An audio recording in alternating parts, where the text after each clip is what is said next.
For a long time, I have been a political activist. I have been concentrating my efforts towards a certain desired outcome in society. So I've been participating in demonstrations, like putting out flyers and social media content in the hopes of shifting the world slightly in the direction that I wanted it to shift. And then through a series of coincidences that I won't go into detail in about now, I discovered that there was a person out there who was, for all intents and purposes, very similar to me, but they occupied the exact opposite position on the political spectrum. So when I did the math, the political math, I realized that this person effectively cancels me out politically. And all the deeds, all the effort, all the energy I'm pouring into making my outcome realized is wasted because they are pouring the exact same amount of energy into realizing the opposite idea, whether that's on immigration, abortion, any topic. We want, me and this other person that I discovered in the world, we want the exact opposite outcomes.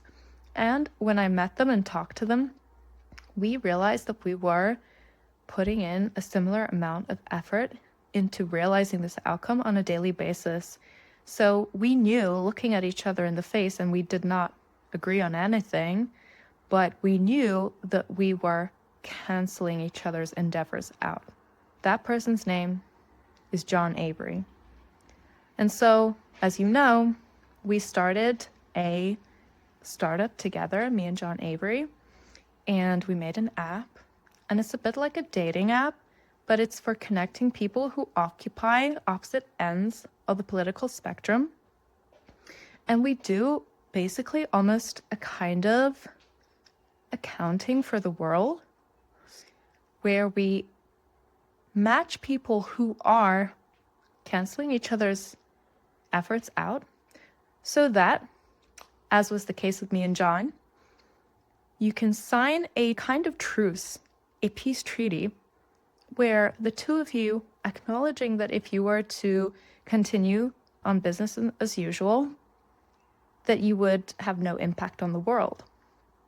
And so me and John signed an agreement that both of us would stop pursuing our activistic goals, since there was no point. If I pursued them and he pursued them, then we would pour energy, time from our lives into a project, into an aim that for neither of us would work, because we cancel each other out. So we may as well pour that energy elsewhere. So we signed an agreement that neither of us would engage in these activistic activities anymore. Once that was done, we realized that this could be applied more broadly, and we launched our startup. We are helping the world balance this political sheet and freeing up a lot of people's time. So pairs of people are matched up on a particular topic, on a particular endeavor. And if they're canceling each other's endeavors out, then they both sign a treaty to stop, invest their time elsewhere, and the world would not have budged either way along the dimension that they were both pursuing in opposite directions. But time and energy was freed for those two people. The important thing, though, is to enforce this rule. So once the truce is signed, you really cannot engage in the activities that you promised you would not engage in. That's how a ceasefire works. It has to be honored on both sides for this to work. And so we created this app and are hoping that people find their anti-soulmate, and as a result, both benefit because they freed up their time to do something else that might actually change the world.